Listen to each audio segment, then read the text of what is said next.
Hello and welcome to the forecast for September 15th until the 21st. My name is Desiree de Lunae, your acupuncturist, herbalist, and astrologer.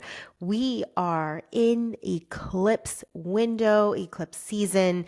This is quite a portal of accelerated change and evolution. And we have the big one coming on the 21st. It's happening on Sunday, but I'm going to switch things around. We're going to actually start with Sunday and talk about the eclipse first before I go into the rest of the week. So if you love this kind of content, please like, subscribe, and share away with others who may benefit from this information. This is an eclipse you don't want to miss understanding and learning about what it is. It is way more potent than the one that we had back on the 7th of September. And this is a solar eclipse, and solar eclipses tend to be stronger. And it is, in addition to that, it's at a very critical degree point as well. Now, remember eclipses. It has to do with great new beginnings and great new endings. This is a time of incredible change. And when we are looking at an eclipse, we want to know if it's a South Node eclipse or a North Node eclipse. And when the moon is next to a node, that gives us that indicator of what type of eclipse it is. And you'll see that when we're talking about solar eclipse, it's a new moon. So think of this as a triple the intensity of a new moon. Very powerful. When we see the moon and sun next to each other, you'll notice that it's near this node. This is the South Node, and the South Node looks kind of like upside down headphones right here. And when we have a South Node eclipse, this is kind of like a power outage, whereas the North Node is more of like a power surge. So we think of South Node as a decreasing, a release, a letting go, a surrender, versus a North Node eclipse is an increase, an adding to new beginnings. North Node, more new beginnings, okay, great new beginnings, whereas South Node is great new endings. And look, endings sometimes might not feel positive or exciting, but it also can be because, if you're ending a bad habit, like that is liberation, that is freedom, that is health, that is growth. So understand that these eclipses happen every 6 months to recalibrate, to reorient, to help cleanse out what needs to be cleansed out because it is creating more stagnation and disruption to our body and our soul. So let the eclipse do what it needs to do. Now, we have a South Node solar eclipse in the sign of Virgo. And I want to talk about some Virgo themes before we really pick this apart. And by the way, this is happening on Sunday and it's at 3:54 p.m. Eastern Daylight Time. So it's happening in the afternoon. Now, Virgo has to do with the working sector, public service, civil service, and just jobs in general. Virgo, there's an association of Virgo and work. So one of the things we may see, all right, is South Node is released letting go of jobs, so possibly might stimulate more layoffs and letting go of people, unfortunately. But sometimes that's the precursor to a great new beginning and something even better and more delightful. This also deals with public health. Virgo has a strong connection to health. So, I may even wonder if we see a lot of job layoffs in the health sector too, like nurses, for example.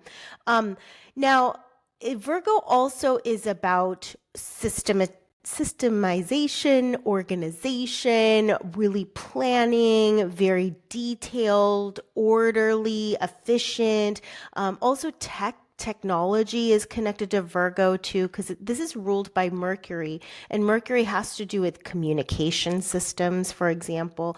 So we might even see some of that changes in the tech sector. We're already. Do you want to know what your next birthday year holds? Well, your birthday is not just another celebration. It is a powerful astrological moment. It's when the sun returns to the same degree as when you were born, and whatever is in the sky on that day, that essentially is the birth chart for the entire year. And this reveals major themes, opportunities, and potential changes, transitions that you're going to be going through. So, whether you want to know about career changes or relationship changes or possibly a move, all of it is there in the solar return chart. Now, don't navigate this next year blindly. Go ahead and book a solar return reading down below so that you are stepping into this new chapter with clarity and confidence. Seeing it, and we're in the eclipse window, and this eclipse window goes into the end of September. So there may be a connection between this whole eclipse season and all of the layoffs that we are seeing. But yeah, data systems, it's all about efficiency and organization. And when we have the South Node here in Virgo, what we will see is letting go of things that are impeding the order in our lives, that things that are impeding, the high functioning of our lives in general. So, for example, healthcare, okay, or your own like personal well-being and health. This eclipse may spur this desire, motivation, and actually implementing the letting go of practices or activities or habits or things that you consume that are not good for your health. Like, let's say somebody who has been drinking alcohol more frequently, and then all of a sudden they just realize, you know what, intuitively, this doesn't feel right anymore. It doesn't feel good. And they just have this natural willpower and desire to just cut it out. And it's just like all of a sudden, cold turkey, release it, let it go. And so that's some of the beautiful aspects of having a South Node solar eclipse. And if your routines and your schedules and your just day-to-day lifestyle, if there's something that is not creating ease and flow, if there's something that isn't adding to your growth and development and progress, because that's what Virgo is all about. Virgo cares about progress and improvement. And so if anything is getting in the way of that, this solar South Node eclipse will help to purge. It helps to eliminate. And that's the nature of Virgo, and that's the nature of South Node, is there is a lot of purging, lot of elimination of unhealthy things on all levels of our lives and all the different systems of our lives. Another thing that we may let go of too is perfectionism. That's one of the shadow expressions of Virgo, is being overly controlling, overly like perfectionistic and obsessive in a way. And so rather than, being so nitpicky, for example, and criticizing the self so harshly, this South Node eclipse will help us to just let go of that intense over criticism and judging ourselves so intensely, so we can just relax and surrender and just accept ourselves as we are and be encouraging, but we're not going to, create more shame. So I do love this part where that hyper need to control that leads to incredible tension and frustration and irritation and shame, all of that is asking to be released. That is going to be easier to just not operate from that perspective with a solar South Node eclipse. Okay, so this is very purifying. Okay, and there's a lot of other elements here to this eclipse that make it not necessarily neat, tidy, pretty, okay, enjoyable. I mean, we do have a lot of challenges in the background surrounding this eclipse. So I don't imagine this feeling like a picnic. it might feel quite harsh and even a little bit confusing. So when we take a look at some of the other planets that are having some direct conversations with the sun and the moon, you'll notice that there are these oppositions here. There's a red line and it's opposing Saturn and it's also opposing Neptune. And when we have this Saturn opposition, oppositions can give us really great gifts, but it can also provide great challenges. So it's a mixed bag. It's a combination of both. Saturn can make us feel even more restricted and make us feel even harder on ourselves and more shame too and disgust too. It can stimulate more worry and fear as well. And then the other beautiful side of Saturn in opposition is that it's causing us to really focus on these new structures. This is a new moon, right? So there is a component of like seeding something new. So putting in place some new structures that we need to take care of our soul, to take care of our body, to take care of our mind. And then we also have this Neptune opposition at the same time. And Neptune on the difficult side can provide confusion, lack of clarity, this fogginess, this blurriness. And we talk about Saturn really grounded in reality, but then Neptune can get quite delusional. So here, one of the things we're going to have to sort and sift through during this eclipse window is really connecting into what's real and what's not real, being able to sort and sift. And that's what Virgo is great at. Virgo is great at sorting and sifting and only keeping and holding on to what is really nutritious and eliminating the waste. That's the nature of Virgo. So I do feel that in this opposition, even though like Saturn and Neptune can make us have to comb through a lot of information and perspective and situations to really like narrow down, all right, what is actually real and what will actually work here in my life. I do appreciate that it's a Virgo opposition to these planets versus some other more nebulous type of sign. So Virgo is very logical and is very data driven, and it just loves to measure and it likes to weigh things out and go through it all so that we come down to the most important components of like a situation or a circumstance.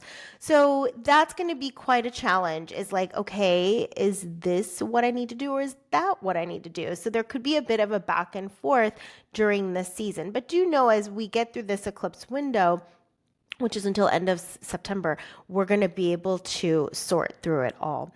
Now, here's another thing that I wanted to point out, that we have Mars and Pluto that are square to each other, that is happening in the background of all of this. And Mars and Pluto are not in a very happy conversation. Mars brings a lot of action. It brings a lot of like severing too. And it can be very aggressive, almost violent in nature. It's intense. And when we're having a square to Pluto, oof, it's kind of bloody. It's kind of gory. It's a lot. And Pluto, it brings that intensity. It brings that depth. It brings that power. I will say there is a lot of energy for change, because Mars and Pluto in a square, there is a lot of power and fuel. It acts as a catalyst for transformation and change. It's just that this transformation and change is not as, pretty and delightful. Like it can feel quite painful. It can feel overwhelming. It can feel intense. And so if this eclipse season, emotionally, you're not feeling hot, emotionally, it's not feeling light and gentle, then I just want to put that expectation out there that there are a lot of challenges to this eclipse. And yes, the change is going to happen. It's going to happen quickly, but it can happen in a way that just, it feels sharp, it feels edgy, it feels scratchy. It's not going to be a smooth ride, whether it's internally or even externally. So there could be some very, very intense moments that each of us go through, and that we're going to have to just allow it to happen and move with it and move through it. So yeah, this is an eclipse that has a lot of energy, as some hostile energies.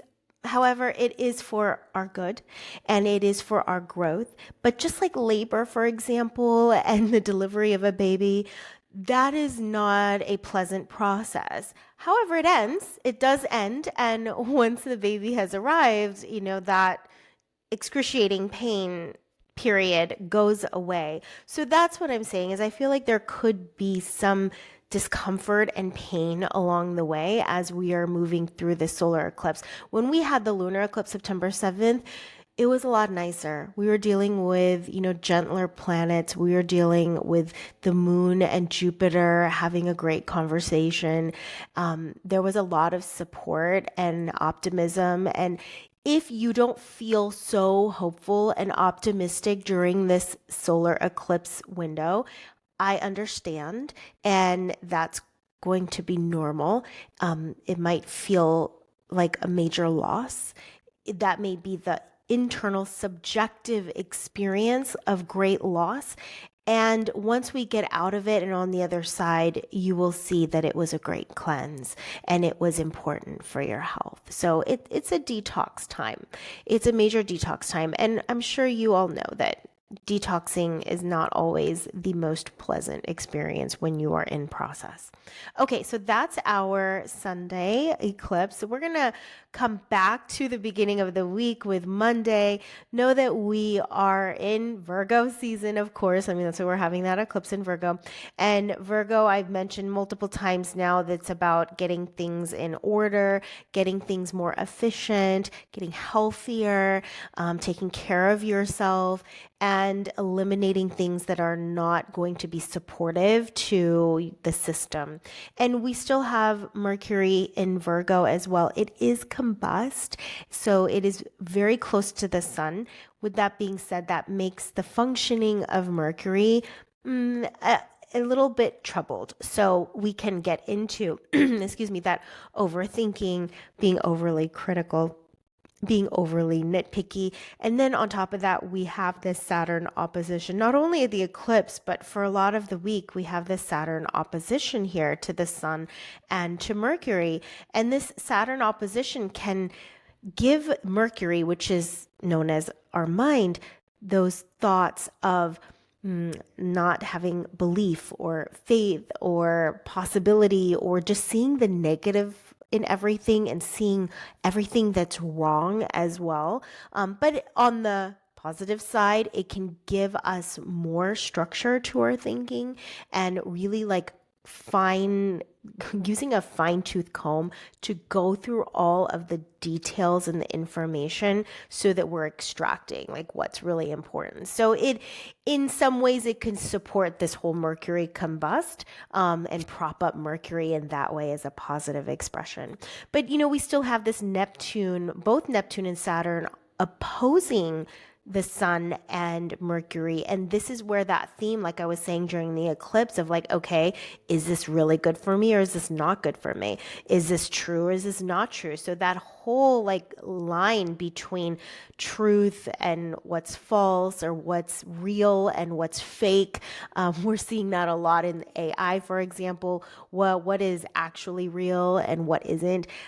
There's a bit of struggle around that. So we'll get through it, but just understand, if you're questioning yourself a lot or doubting the reality of something or of a situation or of a conversation, that's going to be expected and normal during this time.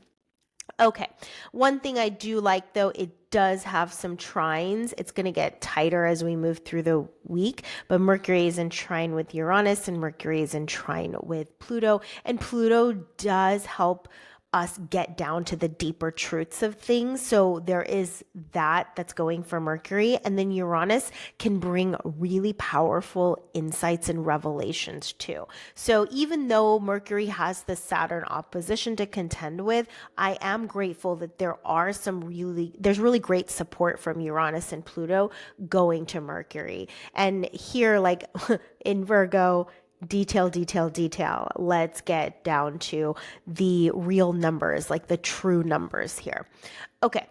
Now let's continue on. Oh, I do need to mention Moon is in Cancer this day. So I do love that. And as the day progresses all the way into the evening, it's going to get closer and closer to Jupiter in Cancer. So this is a really sweet placement for Moon because Moon rules Cancer. It's in its home sign. It's at home. It's comfortable. It's secure. So definitely take advantage of this Moon in Cancer, also very close to Jupiter, and nurture yourself. Do what feels comfortable, what feels satisfying for you, what makes you happy here. So I do love that this is present amidst all of the other actions here in the day. But take care of yourself. That's going to be the main message. Like, do some kind of self-care activity that feels delightful for you. All right. So then on Tuesday, we still have that Moon in Cancer. Love it. And it's even closer to Jupiter. So this can mitigate whatever, if Saturn, Neptune is giving issues to Mercury, what I love is that the Moon next to Jupiter in Cancer is going to help us to feel hopeful and feel happy even, and joyful and optimistic and positive. So thank goodness we have that. And then it's also sextile the sun. Moon is sextile the sun. Jupiter's sextile the sun. So all of those beautiful energies are even influencing our identity too, okay, and our mind as well. So this is very helpful to both Sun and Mercury to just infuse a bit more positivity and hopefulness and really like trusting in this season that we are in. Okay. We also have Moon trine Saturn. That's good. It's in a nice conversation with Saturn. So this also helps us to feel grounded and rooted, and we have a strong foundation underneath us. That is great. And then another one I wanted to mention was Venus. Now, Venus does have this square to Uranus. It is going to get tighter throughout the week. And Venus does represent our relationships. And then it also represents money. And Uranus can bring a lot of disruption in a square, a lot of chaos, disruption, sudden unexpected events. We may have a change in what we value, like what we want to spend our money on, or maybe a change in our financial situation. It could be a disruption in the dynamics of a relationship. So that's a little bit of a tense conversation that's happening. You know, as we get throughout the week, this South Node Eclipse is coming right around the corner. So there could be some major changes in either our money or in our relationships that develop as a result of this eclipse and this Uranus square to Venus. Okay. Let's go on to Wednesday. We have a big change with the moon. The moon enters the sign of Leo, and Leo brings also a lot of joy and positivity and fun and playfulness and creativity. Now, it does have an opposition to Pluto, okay? So this could actually intensify that need for play and fun, and just being very expressive out there and being adventurous. And Venus is, in Leo too. So I imagine you're going to want to be more out in the world on this time, but you can have some really profound moments with Pluto in opposition with the moon.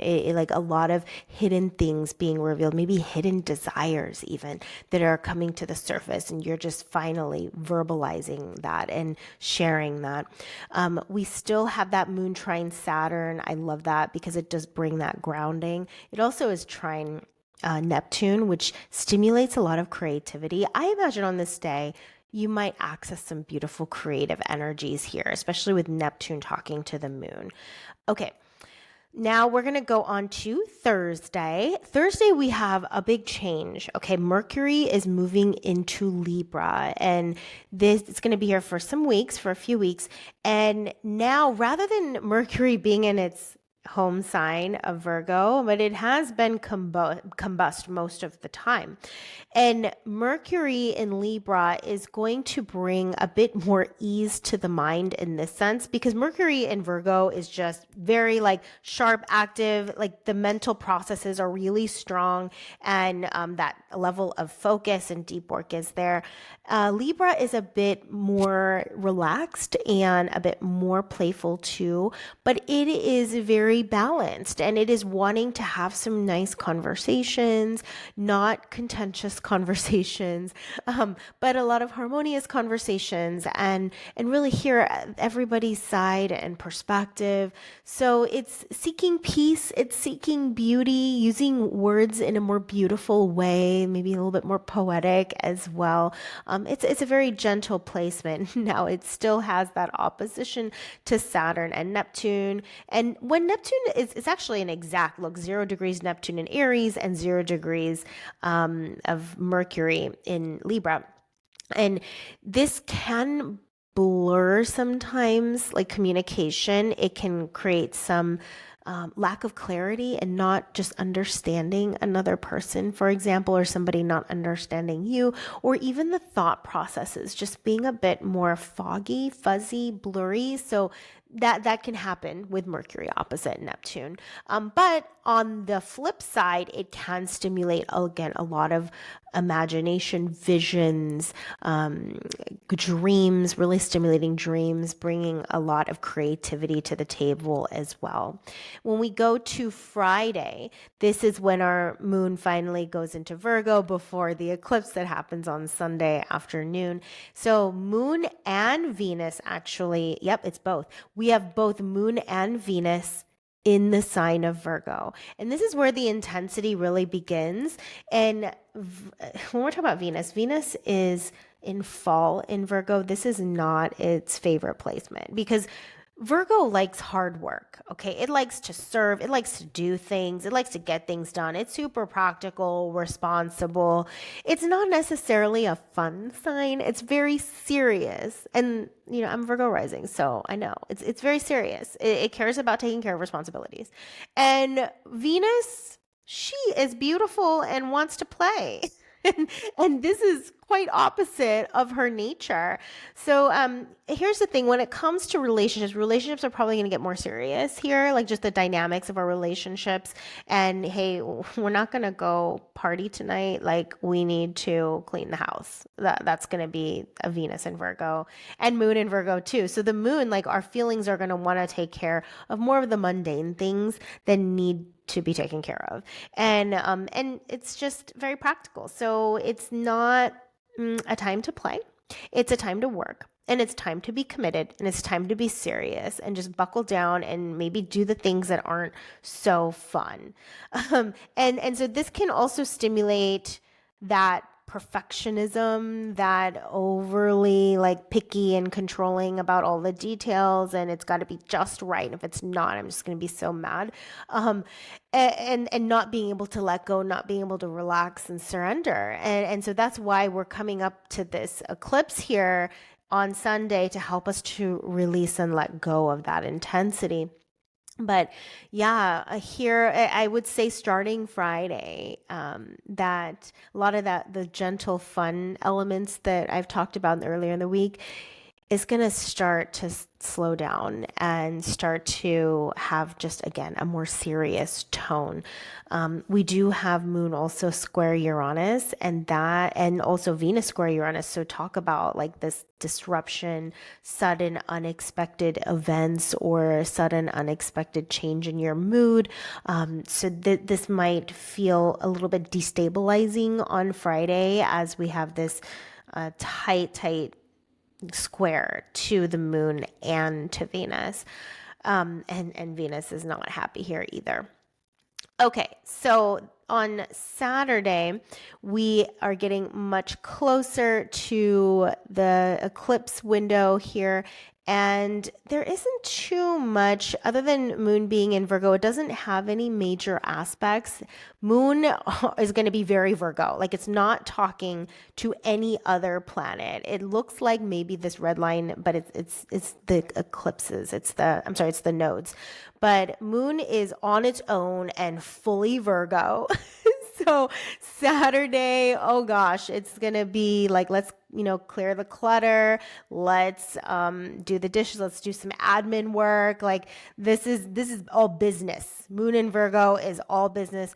It may be helping and supporting some of the people in our lives, but it's going to be in a way that is very practical and grounded. So we might have a lot of responsibilities just to cover like towards the end of this whole week, and we'll feel it more so on Saturday. So yeah, thanks for being with me during this forecast.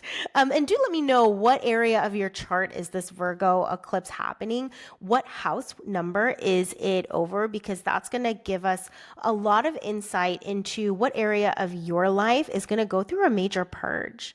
It's going to go through a major cleanse, and you're not going to lose anything that is good for you, that is healthy for you. Just think waste material. That's not something you want to hold on to. So allow the eclipse to just release, let go, and eliminate this waste out of your life so that the system is operating better and more efficiently. And yeah, it's going to take a minute for us to now integrate and harmonize into the new. But the intensity of this, you're going to feel all the way towards the end of September. Do know that an eclipse happens every 6 months. And so it's going to echo 6 months, but we're just in it. We're in the thick of it right now, but you will see the eclipse still working in your life from the lunar eclipse to the solar eclipse for the next 6 months until we have our next round of eclipses. I believe it's in February, but don't quote me on that. I'm not sure exactly, but it's going to be in about 6 months. All right. Thank you so much. And we will see you in the next forecast.